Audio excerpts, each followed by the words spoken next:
मैं ग्राम पूर्वा खुदे सारौरैया में रहने वाला हूँ। मेरा school Swami Vivekananda inter college सारौरैया। मैं इस वीडियो के माध्यम से हमारे मिस्टर अब्दुल कलाम जी के बारे में कुछ बताना चाहता हूँ। मिस्टर अब्दुल कलाम जी का जन्म 15 अक्टूबर 1931 में रामेश्वरम शहर में हुआ था। 27 जुलाई 2015 में इन्हें मिसाइल मैन और जनता के राष्ट्रपति के रूप में जाने जाते हैं। वे भारत के पूर्व राष्ट्रपति, जाने माने वैज्ञानिक और इंजीनियर के रूप में भी विख्यात थे। इन्होंने हमें सिखाया था जीवन में चाहे जितनी भी परिस्थिति क्यों ना आ जाए, लेकिन अपने सपने को पूरा करने से कभी पीछे न हटना। मिस्टर अब्दुल कलाम जी के यह विचार आज भी युवा पीढ़ी को प्रेरित करते हैं। जय हिंद, जय Bharat. My respected President, Principal, teachers and all of school management, I am telling about Sir Chandrasekhar Venkat Raman. So any mistake, please pardon me. Chandrasekhar Venkat Raman was born at Tiruchipalli in southern India on 7th November 1888. His father's name was Chandrasekhar and his mother's name was Parvati Amma.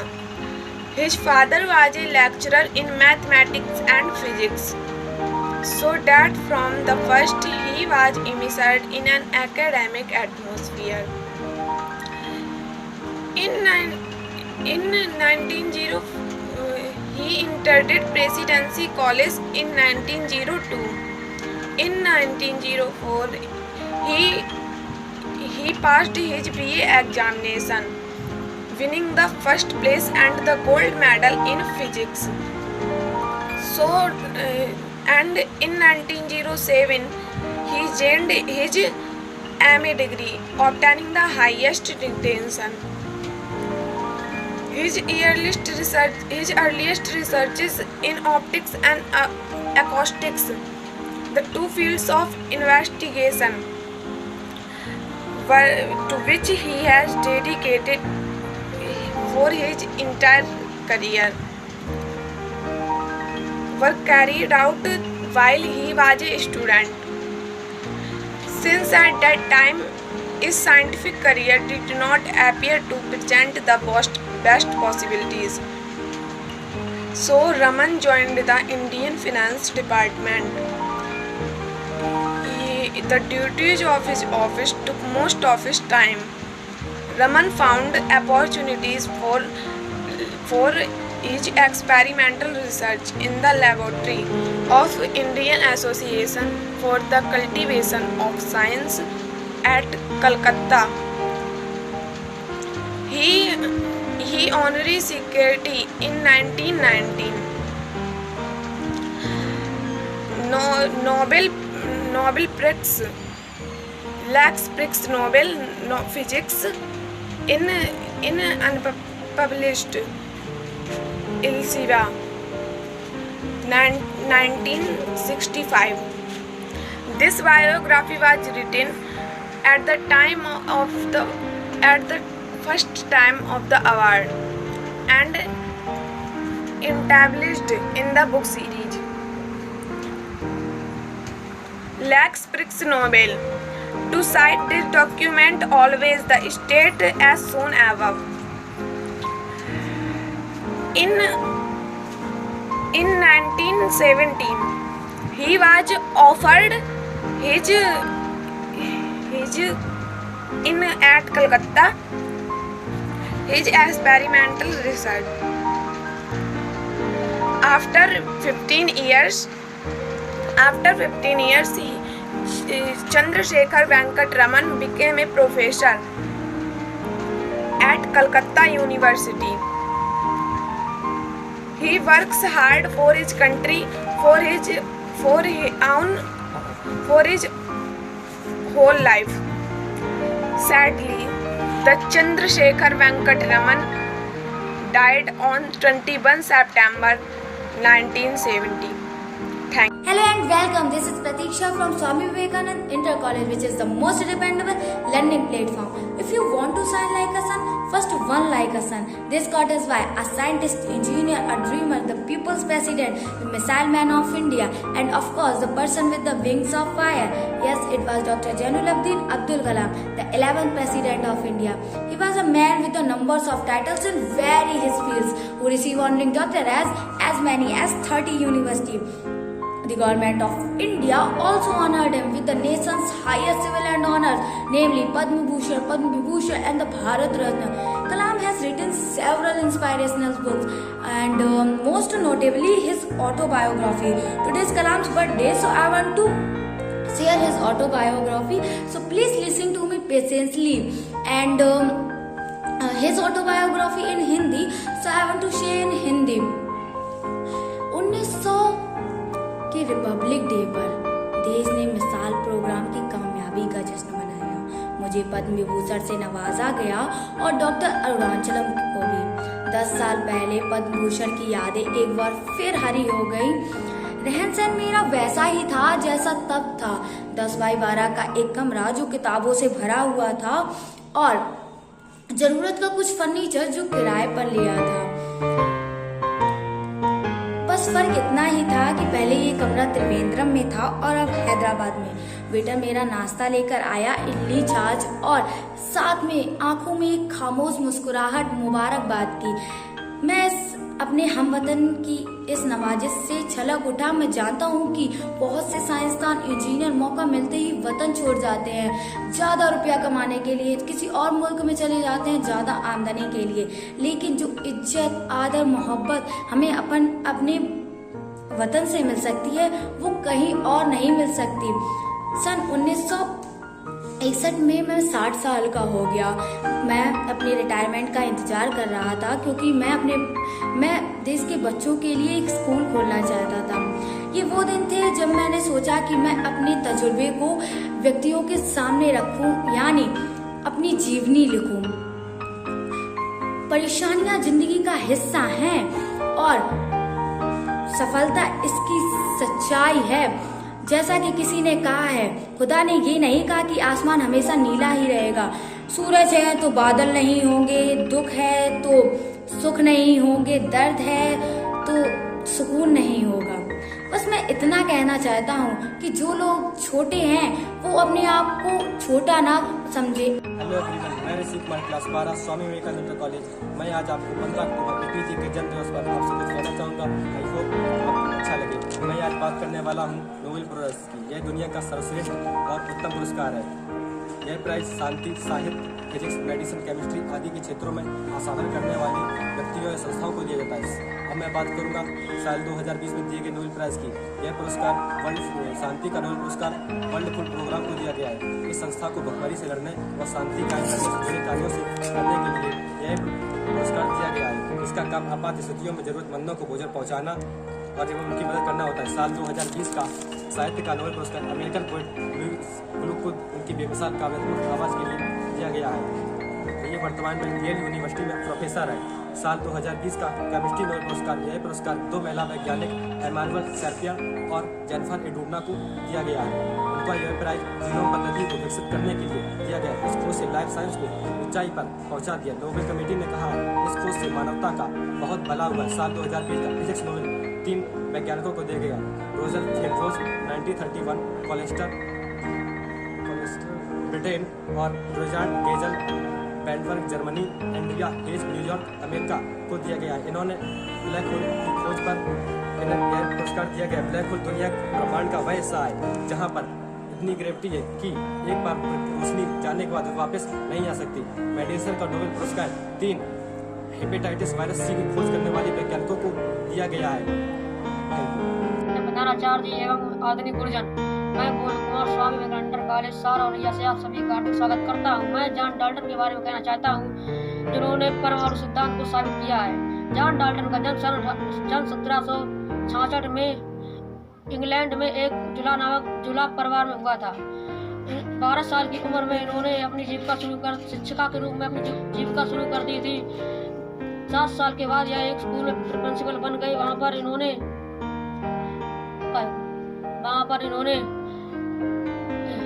सन 1753 में इन्होंने गणित, भौतिकी एवं रासायनिक शास्त्र के लिए Manchester चले गए। वहाँ पर इन्होंने अधिकांश जीवन व्यतीत कर दिया और 1808 ईस्वी में इन्होंने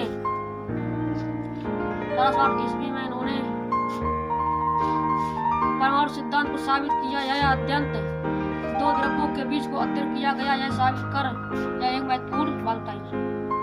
माननीय निर्णायक मंडली के सदस्यों ने पलक छोड़ी कि डॉक्टर APJ अब्दुल कलाम के जन्म दिवस पर उनके वैज्ञानिक जीवन के बारे में कुछ बातें साझा करने जा रही हूँ। अबुल पाकिर जैन अलाउद्दीन अब्दुल कलाम का जन्म 15 अक्टूबर 1931 ईस्वी में हुआ था। इन्हें मिसाइल और जनता के राष्ट्रपति के नाम से जाना जाता है। कलाम जी भारतीय गणतंत्र के 11वें निर्वाचित राष्ट्रपति थे।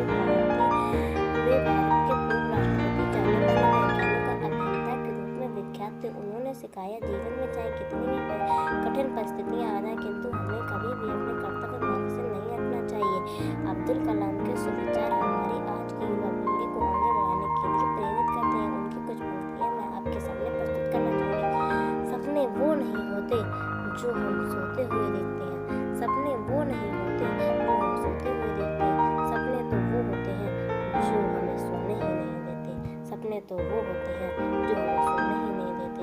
1972 में भारतीय अंतरिक्ष अनुसंधान संगठन से अब्दुल कलाम जुड़े। अब्दुल कलाम को परियोजना महानिदेशक के रूप में भारत का पहला स्वदेशी उपग्रह S-9B तृतीय प्रक्षेपास्त्र बनाने का श्रेय हासिल हुआ। 1980 में इन्होंने रोहिणी उपग्रह को पृथ्वी की कक्षा के निकट स्थापित किया था। इस प्रकार भारत भी अंतर्राष्ट्रीय अंतरिक्ष क्लब का सदस्य बन गया। इसरो लॉन्च व्हीकल प्रोग्राम का परवान चढ़ाने का श्रेय भी इन्हें प्रदान किया जाता है। इन्होंने अग्नि और पृथ्वी जैसे प्रक्षेपास्त्रों को स्वदेशी तरीकों से बनाया। इनकी देखरेख में भारत में 1998 में पोखरण ने अपना दूसरा सफल परमाणु परीक्षण किया और परमाणु शक्ति में संपन्न राष्ट्रों की सूची में हमारा भारत का नाम शामिल हुआ। डॉक्टर APJ अब्दुल कलाम ने भारत के लिए अनेक वैज्ञानिक आविष्कार किए, जिनका उल्लेख करना असंभव है। मैं उत्तर टीवी आलो टीवी सीटे प्रथम चला वाचन प्रतियोगिता में APJ अब्दुल कलाम के बारे में बोल रहा हूँ। APJ अब्दुल कलाम का जन्म 15 अक्टूबर सन 1931 में रामेश्वर तमिल में हुआ था। इन्होंने भारत के पूर्व वैज्ञानिकों के लिए ताल दिया। APJ अब्दुल कलाम एक प्रख्यात भारतीय वैज्ञानिक और 11वें राष्ट्रपति थे। इन्होंने देश के सबसे महत्वपूर्ण संगठनों जैसे DRDO और इसरो में ताल दिया। साल 2002 में ये भारत के राष्ट्रपति चुने गए और 5 साल की अवधि पूरी थी। इनके पिता का नाम जैनुल अबीदीन था, ज्योति नावे थे। इनकी माता का नाम असीम्मा था। अपने तालते अंत में राष्ट्रपति पद छोड़ने के बाद वे फिर से अपने पुराने जुनून की ओर मुड़ते हैं, जो छात्रों को पढ़ा रहा है। वे ये शारीरिक और अखंडता के व्यक्ति थे। वह काम में इतने व्यस्त रहते थे कि वह स्वयं जन्नी उठते थे और आधी रात में के बाद देर तक काम में चलते थे। 2015 में अचानक शिलांग में छात्रों को भाषण देने के दौरान इनकी मृत्यु हो गई। मेरा नमस्कार, आज KBC एंड KBR प्रतियोगिता के प्रथम चरण जीवनी वाचन में उपस्थित हूँ। आज मैं आप सभी को APJ अब्दुल कलाम जी के बारे में कुछ बताना चाहती हूँ। APJ अब्दुल कलाम, इनका पूरा नाम अबुल पाकिर जैनुल अब्दीन अब्दुल कलाम था। इनके पिताजी का नाम जैनुल अब्दीन तथा इनकी माता जी का नाम अंशुमा था। APJ अब्दुल कलाम, जिनका जन्म 15 अक्टूबर 1931 ईस्वी को रामेश्वरम तमिलनाडु के धनुषकोडी नामक गांव में एक मुस्लिम अंसारी मध्यम वर्गीय परिवार में हुआ था। इनके पिता, जो कि मछुआरों को नाव किराए पर दिया करते थे, भले ही वो शिक्षित और धनी नहीं थे, परंतु उनके संस्कार और उनकी लगन आगे चल के अब्दुल कलाम जी के काफ़ी काम आई। अब्दुल कलाम जी ने 5 वर्ष की उम्र से रामेश्वरम पंचायत के प्राथमिक विद्यालय से अपनी शिक्षा का शुरुआत की।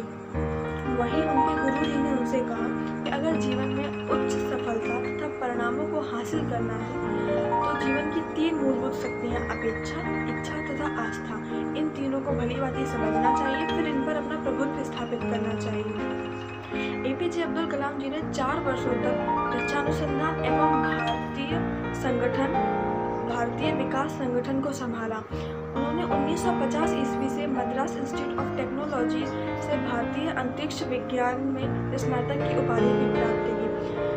परियोजना निर्देशक के रूप में उन्होंने भारत के प्रथम स्वदेशी उपग्रह प्रक्षेपित यान SLV-3 के निर्माण में महत्वपूर्ण योगदान दिया, जिससे कि 1982 ईस्वी में रोहिणी उपग्रह को पृथ्वी के निकट कक्षा में सफलतापूर्वक प्रक्षेपित किया गया, जिससे कि भारत अंतरिक्ष क्लब का हिस्सा बन गया।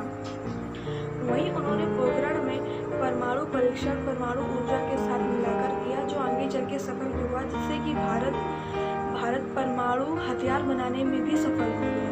एपीजे अब्दुल कलाम, जो कि भारतीय सरकार के मुख्य वैज्ञानिक सलाहकार भी रहे, इन्होंने अग्नि मिसाइल तथा पृथ्वी मिसाइल के परीक्षण का श्रेय भी एपीजे अब्दुल कलाम को ही जाता है।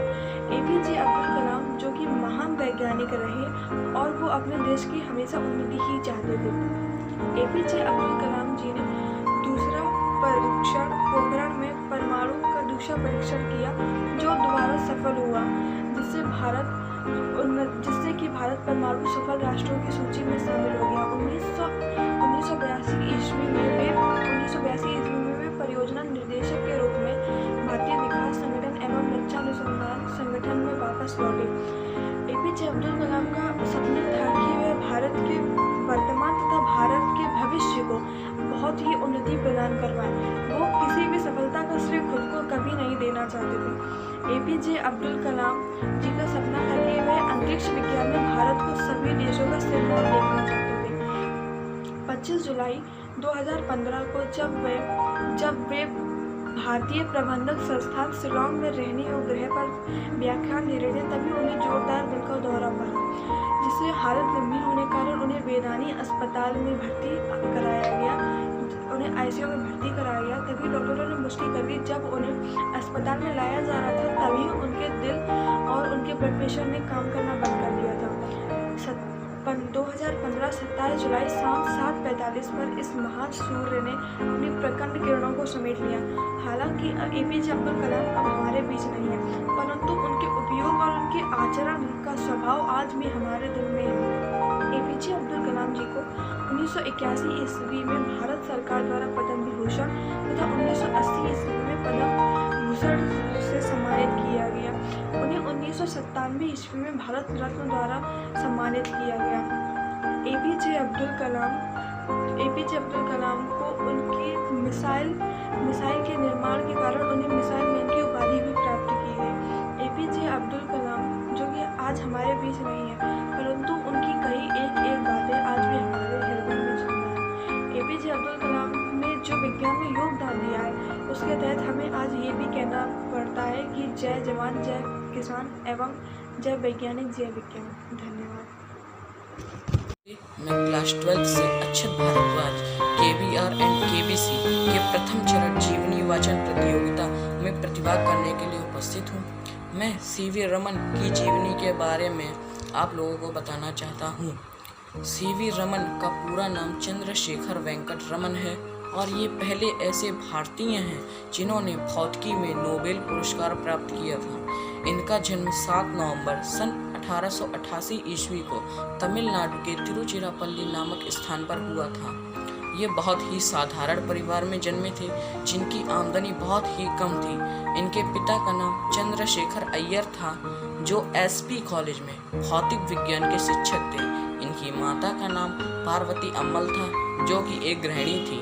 इनके पिता को पढ़ने का बहुत शौक था, जिस कारण से उन्होंने अपनी किताबों को बहुत ही संभाल कर रखा था और इन्होंने अपने घर में एक छोटी सी लाइब्रेरी खोल रखी थी, जिस वजह से CV रमन को बचपन में ही पढ़ने का माहौल मिल गया था। इन्होंने बचपन में ही बहुत सारी हिंदी तथा अंग्रेजी के उपन्यास पढ़ लिए थे। बाद में ये विशाखापट्टनम शहर चले गए और वहाँ के सेंट अलोयसियस एंग्लो इंडियन से हाई स्कूल की पढ़ाई की और 11 साल की उम्र में इन्होंने मैट्रिक तथा 13 साल की उम्र में इन्होंने इंटरमीडिएट की परीक्षा उत्तीर्ण की। इनकी ज़्यादातर रुचि विज्ञान में ही थी। रमन विज्ञान को लेकर हमेशा कुछ नया करने की सोचते रहते थे। जब भी छुट्टी में ये अपने घर पर आते तो ये अपने भाई बहनों के सामने अपने शोध का प्रदर्शन करते थे। वर्ष 1904 ईस्वी में चेन्नई के विश्वविद्यालय से इन्होंने स्नातक की परीक्षा प्रथम श्रेणी में उत्तीर्ण की। सीवी रमन का विवाह 6 मई 1907 ईस्वी को लोक सुंदरी अमला के साथ हुआ था। ये बहुत ही अच्छा बीड़ा बजाती थी। भौतिकी में इनकी काफ़ी गहरी रुचि थी, इसलिए इन्होंने अपने खाली समय में एसोसिएशन की प्रयोगशाला में अपने शोध कार्य को जारी रखा। इन्होंने अपने शोध परिणामों को कलकत्ता की प्रमुख पत्रिकाओं में प्रकाशित किया। बाद में ये कलकत्ता के विश्वविद्यालय के भौतिकी के प्रोफेसर के रूप में नियुक्त हुए। इस प्रकार इन्होंने भौतिक विज्ञानी के रूप में अत्यधिक सम्मान और मान्यता प्राप्त की। वर्ष 1924 ईस्वी में इनको रॉयल सोसाइटी ऑफ लंदन का फेलो चुना गया और वर्ष 1928 ईस्वी में इन्होंने रमन इफेक्ट की खोज की, जिसे हम रमन प्रभाव के नाम से जानते हैं। इनकी इस खोज के लिए वर्ष 1930 ईस्वी में इन्हें भौतिकी के नोबेल पुरस्कार से सम्मानित किया गया, जिससे इनकी प्रतिष्ठा और भी बढ़ गई और कई विश्वविद्यालयों ने इनको पीएचडी तथा डीएससी की उपाधि से सम्मानित किया। आगे चलकर ये Indian institute of science Bangalore के निर्देशक रहे। वहाँ पर इन्होंने रमन रिसर्च इंस्टीट्यूट की स्थापना की। वर्ष 1954 ईस्वी में इन्हें भारत रत्न के पुरस्कार से सम्मानित किया गया और वर्ष 1957 ईस्वी में इनको अंतर्राष्ट्रीय लेनिन पुरस्कार से भी सम्मानित किया गया। सीवी रमन की मृत्यु 21 नवंबर सन 1970 ईस्वी को बेंगलोर में हुई थी। सीवी रमन भले ही आज हमारे बीच नहीं है, परंतु भौतिकी में किए गए उनके प्रयोगों के लिए संपूर्ण विश्व उन्हें हमेशा याद रखेगा। धन्यवाद। नमस्कार मित्रों, मेरा नाम गोलू बाबू है और मैं क्लास 10th बी का स्टूडेंट हूँ। आज हम बात करेंगे सर अब्दुल कलाम सर की जयंती पर। जो वैज्ञानिक जीवनी भाषण प्रतियोगिता है, उसमें मैं एक साइंटिस्ट की बायोग्राफी प्रस्तुत करने जा रहा हूँ। हम बात करेंगे एक ऐसे साइंटिस्ट की जिसने साबित किया कि कुछ करने के लिए चाहिए क्यूरियोसिटी, इमेजिनेशन और इच्छा शक्ति। सरकार के द्वारा दी हुई आपके पास कितनी डिग्रीज है या आपने कितनी बड़ी बड़ी यूनिवर्सिटीज़ में पैसा खर्च किया है, इससे कोई फ़र्क नहीं पड़ता। आप कहीं से भी नॉलेज इकट्ठा करके कुछ भी कर सकते हैं। वैसे तो इतिहास में बहुत से ऐसे लोगों ने किया है और आज हम बात करेंगे सिर्फ माइकल फैराडे की, जो कि एक लोहार का बेटा था। गरीब परिवार से होने के कारण उन्होंने कोई खास स्कूली पढ़ाई नहीं की थी। बचपन से ही वह जल्द चढ़ाने वाले के यहाँ काम करने लगे थे। वहाँ जल्द चढ़ाते चढ़ाते उन्हें साइंटिफिक किताबों में इंटरेस्ट पैदा हुआ। शायद साइंस की किताबों को पढ़कर माइकल फैराडे को कुछ नॉलेज मिला होगा, लेकिन इनके ज़िंदगी में सबसे अहम मोड़ तब आया जब एक कस्टमर ने इनके काम से खुश होकर इन्हें सर हम्फ्री डेवी नाम के साइंटिस्ट के लेक्चर की टिकट दे दी। अब आप सोच रहे होंगे कि साइंटिस्ट के बोरिंग लेक्चर की टिकट दे दी, तो मैं आपको बता दूं कि उस टाइम सिनेमा का आविष्कार नहीं हुआ था। तब साइंटिस्ट ही सुपरस्टार हुआ करते थे। तो जब माइकल फैराडे बहुत बड़े बड़े एजुकेटेड लोगों के बीच में पहुंचा तो बहुत ही नर्वस था, लेकिन उन्होंने सर हम्फ्री डेवी नाम के साइंटिस्ट के लेक्चर को बड़ी ही ध्यान से सुना और उनकी एक नोट्स तैयार की। सर हम्फ्री डेवी उस टाइम के बहुत बड़े साइंटिस्ट थे। उन्होंने बहुत सी खोजें की थी, पर कहा जाता है कि सर हम्फ्री की जो सबसे बड़ी खोज थी वो माइकल फैराडे था। लेकिन माइकल फैराडे ने कोई खासी स्कूली पढ़ाई नहीं की थी, पर इस बात को वो अपने साइंटिस्ट बनने के बीच में नहीं लाने देना चाहता था। फिर उसने जो नोट्स बनाई थी उसको देर रात तक पढ़ता और उसमें जो कमी होती थी उसको सुलझाने की कोशिश करता था और इसी को अपनी पूरी ज़िंदगी दे देना चाहता था। तो अब उसे अपने काम से भी नफरत हो गई थी। तो उसने सोचा कि क्यों ना मैं इस नोट्स को सर हम्फ्री डेवी को दिखाने ले जाऊं, शायद वो मुझसे इससे इम्प्रेस होकर मेरे लिए कुछ साइंस के दरवाजे खुल जाएं। और सर हम्फ्री डेवी के दरवाजे खुल जाएं, तो वो नोट्स लेकर सर हम्फ्री के पास गया। सर हम्फ्री डेवी के पास जाने के बाद सर हम्फ्री डेवी ने कहा कि अभी मेरे पास कोई काम नहीं है, जब होगा तो बता दूंगा। उसे वहाँ से निकाल दिया। तो माइकल फैराडे बहुत ही नर्वस था, बहुत ही टूट चुका था, लेकिन उसने हिम्मत नहीं हारी। फिर एक बार जब सर हम्फ्री डेवी एक एक्सपेरिमेंट कर रहे थे, तो एक एक्सीडेंट में वो काम, उनके आँख में कुछ हो गया था जिससे वो काम नहीं कर सकते थे। उसके लिए उन्हें एक व्यक्ति की ज़रूरत थी। तब उन्हें याद आया कि हाँ, एक लड़का वो आया था, माइकल फैराडे। उन्होंने माइकल फैराडे को बुला लिया और कहा कि आज से तुम यहाँ के लेबोरेटरी असिस्टेंट हो। और लेकिन सर हम्फ्री को नहीं पता था कि एक दिन उनका चेला अपने गुरु से भी आगे निकल जाएगा।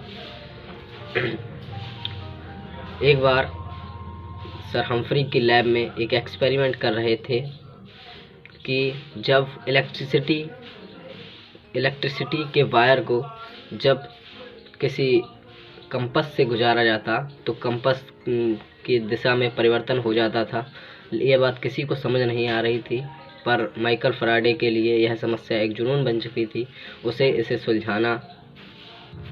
तो माइकल फैराडे ने कहा कि शायद इलेक्ट्रिक वायर से कोई इलेक्ट्रिक फोर्स निकल रही है जो कंपास पर असर डाल रही है। तो वहाँ के असिस्टेंट ने उन पर हंसे और बोले कि आपको शायद कैम्ब्रिज में पढ़ाया नहीं गया। हमें कैम्ब्रिज में पढ़ाया गया था कि इलेक्ट्रिक वायर से इलेक्ट्रिक करंट अंदर बहता है, ना कि बाहर। तो लेकिन जो कैम्ब्रिज का ज्ञान था और जो हमारे आंखों के सामने एक्सप्लेन नहीं करता। तो इसी एक्सपेरिमेंट को करते करते माइकल फैराडे ने इलेक्ट्रिक मोटर का आविष्कार किया, इलेक्ट्रिक मोटर की डिस्कवरी की, जिसे हम लोग ज़्यादा से ज़्यादा उपकरणों में हम इलेक्ट्रिक मोटर का यूज करते हैं। तो यह माइकल फैराडे के ही देन है, जिस पर हमारी पूरी टेक्नोलॉजी खड़ी है। उन्होंने अपनी इस खोज को एक अखबार में रिपोर्ट करवाया। जब इस अखबार को सर हम्फ्री ने पढ़ा तो उन्होंने सोचा कि एक मामूली सा लड़का जो मेरे नीचे काम करता है वो इतनी बड़ी खोज नहीं कर सकता। तो उन्होंने माइकल फैराडे के ऊपर इल्ज़ाम लगाया कि उन्होंने एक ब्रिटिश साइंटिस्ट के एक्सपेरिमेंट को चुराया। जब माइकल फैराडे ने उस ब्रिटिश साइंटिस्ट को चिट्ठी लिखी तो उस ब्रिटिश साइंटिस्ट ने उत्तर दिया कि ये जो एक्सपेरिमेंट है ये पूर्णतया माइकल फैराडे का है, ये मैंने नहीं किया है।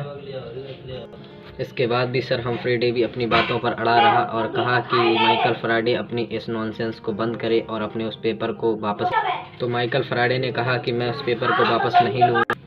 इस एक्सपेरिमेंट के बाद Michael Faraday Sir Humphry Davy से भी ज़्यादा फेमस हो। सर हम्फ्री की जगह उसे रॉयल प्रेसिडेंट चुना गया। 5 साल के बाद सर हम्फ्री डेवी की मृत्यु हो गई और उसके बाद एक नई फिजिक्स की शुरुआत की, जिसे ने हमें एनर्जी के बारे में एक नई सोच दी। मेरा नाम शिवांगी है। मेरे विद्यालय का नाम स्वामी विवेकानंद इंटर कॉलेज सार औरैया में मैं कक्षा 8 की छात्रा हूँ। मैं आज अब्दुल कलाम पर जीवनी प्रस्तुत करने जा रही हूँ।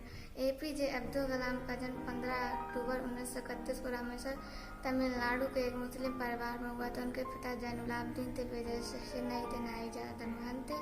APJ अब्दुल कलाम एक संयुक्त परिवार में रहते थे। अब्दुल कलाम ने अपनी प्रारंभिक शिक्षा जारी रखने के लिए अखबार वितरित करने का कार्य भी किया। अब्दुल कलाम ने कई कठिन परिस्थितियों के बाद 1950 में मद्रास इंस्टीट्यूट ऑफ टेक्नोलॉजी से अंतरिक्ष विज्ञान में स्नातक की उपाधि प्राप्त की। धीरे धीरे वे अपने लक्ष्य को प्राप्त कर आगे बढ़ते गए और एक वैज्ञानिक एवं मिसाइल बन के दिखाया और अपनी मंजिल को हासिल किया। इतना ही नहीं, उन्होंने मृत्युदंड तक ऐसे कई कार्य किए कि दुनिया आज इन्हें गर्व से याद करती है। हमें भी अपने जीवन में कठिन परिस्थितियों से लड़कर अपनी मंजिल व सपनों को साकार करना चाहिए। धन्यवाद। माननीय निर्णायक मंडली के सदस्यों, मैं पायल सोलंकी आपके सामने कुछ बातें साझा करने जा रही हूँ। अल्बर्ट आइंस्टीन का जन्म 1879 ईस्वी को जर्मन में हुआ था। वह एक सैद्धांतिक व्यक्ति थे। वह सापेक्षता के सिद्धांत और द्रव्यमान ऊर्जा समीकरण के लिए जाने जाते हैं। आइंस्टीन को उनके प्रकाश ऊर्जा उत्सर्जन के लिए को सन 1921 में नोबेल पुरस्कार से सम्मानित किया गया था और उन्होंने कई क्षेत्रों में अपना काफ़ी योगदान दिया है, जैसे कि सापेक्ष ब्रह्मांड, कोशिकाओं की गति, भौतिकी का ज्यामितीकरण आदि 50 से भी अधिक कई शोध पत्रों का निर्माण किया है और उन्होंने विज्ञान के ऊपर कई किताबें भी लिखी हैं। सन 1999 में उन्होंने टाइम्स पत्रिका में 19 शताब्दी पुरुष के रूप में घोषित किया था। उनकी गिनती विश्व के महान वैज्ञानिकों में की जाती है। उन्होंने शुरू में बिजली मॉडल और बिजली के उपकरणों का निर्माण किया था। मैक्स तलमूड ने आइंस्टीन को विज्ञान के महत्वपूर्ण ग्रंथों का परिचय कराया था। मैक्स तलमूड ने बड़े दिल से आइंस्टीन को धर्मनिरपेक्ष और शैक्षिक नीति से प्रेरित किया था। नाम हरतोष कुमार है।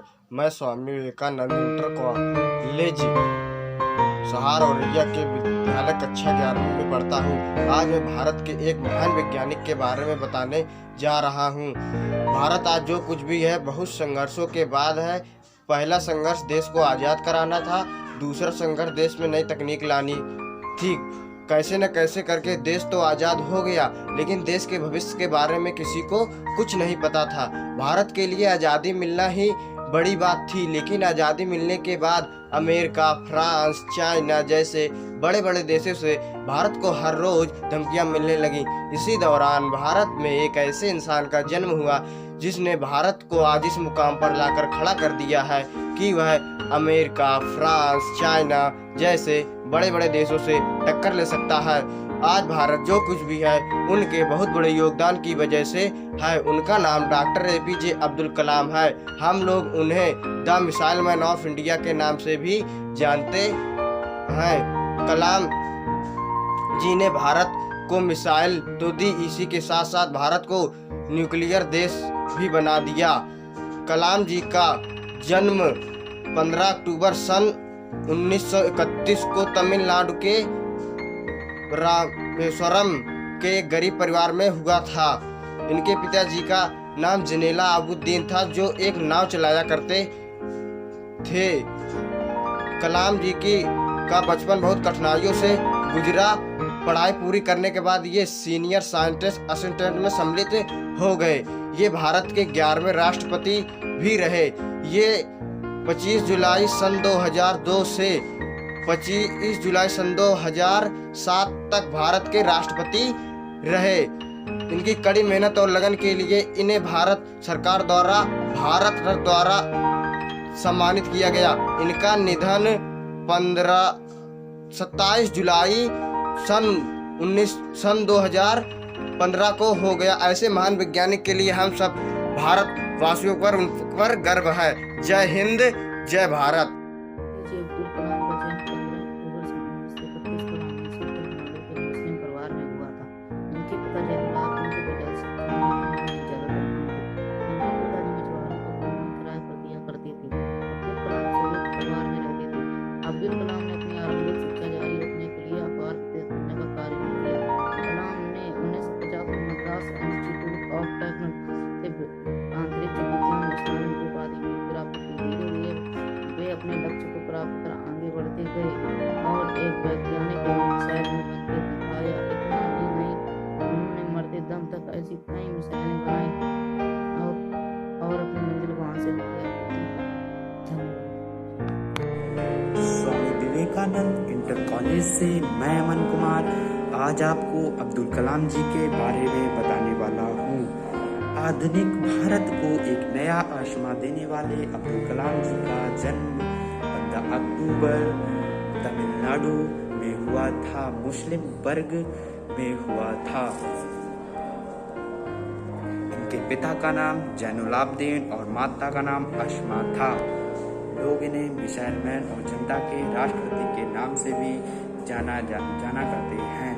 बचपन में इनके घर वाले इन्हें आज़ाद के नाम से भी बुलाया करते थे। संयुक्त परिवार वाले इनके घर की स्थिति अच्छी न थी और साथ ही इनके माता पिता अधिक पढ़े लिखे हुए नहीं थे और इनके माता पिता अपने बच्चों की शिक्षा के लिए सजग थे। 5 वर्ष की आयु में रामेश्वरम के पंचायती प्राथमिक विद्यालय में इनका नाम लिखवाया गया। आर्थिक आपदाओं के कारण इनका जीवन बड़ा संघर्षमयी रहा, इसीलिए इनको अपनी आरंभिक शिक्षा जारी करने के लिए अपने चचेरे भाई के साथ अखबार बेचने का कार्य किया और इन्होंने देश के कुछ महत्वपूर्ण संगठनों में भी कार्य किया। 1998 के पोखरण परमाणु परीक्षण में भी इनका महत्वपूर्ण योगदान रहा। वर्ष 2002 में कलाम भारत के राष्ट्रपति चुने गए। 15 वर्ष की सेवा की अवधि के बाद कलाम वापस शिक्षा लेखन में वापस लौट आए। इनको भारत के सर्वोच्च नागरिक पुरस्कार से सम्मानित किया गया। भारत रत्न, पद्म भूषण, कई पुरस्कारों से सम्मानित किया गया। अब्दुल कलाम की मृत्यु 27 जुलाई 2015 को हुई। इन्होंने विद्यार्थियों के प्रेरित करने के लिए कई पंक्तियां लिखी हैं।